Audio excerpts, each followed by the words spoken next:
هل بقى في مشروبات أو أكلات بتزود الكحة؟ يعني ممنوع إنه حد ياخدها أو ياكلها يعني؟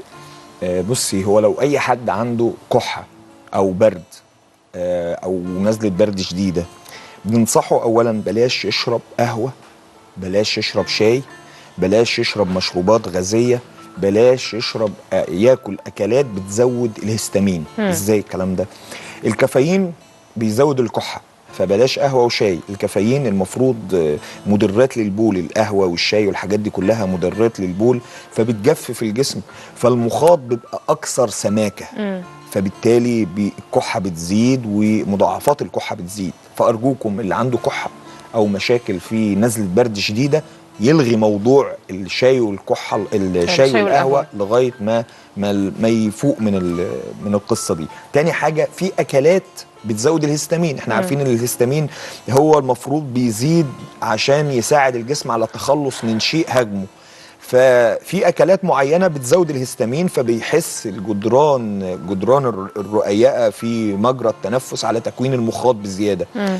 فبالتالي لو الهستامين زاد الكحه هتزيد، او افرازات الانف والجيوب الانفيه هتلتهب اكتر.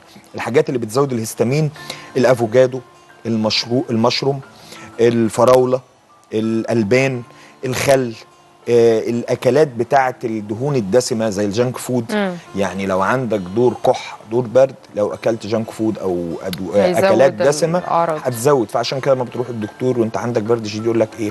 كل حاجات مسلوقه، كل حاجات خفيفه، بلاش حاجات تقيله.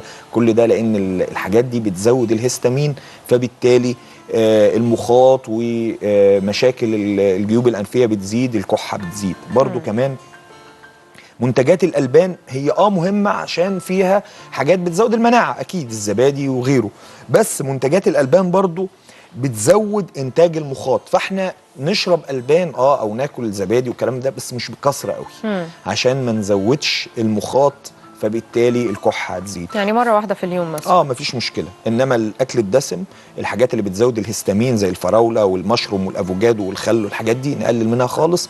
والشاي والقهوه والمشروبات الغازيه بلاش خالص في فترات البرد الشديد وفترات الكحه. الشطة يا دكتور بيختلفوا عليها في وقت البرد، في ناس تقول لك. لا، هي الحاجات المثيره للحساسيه اه.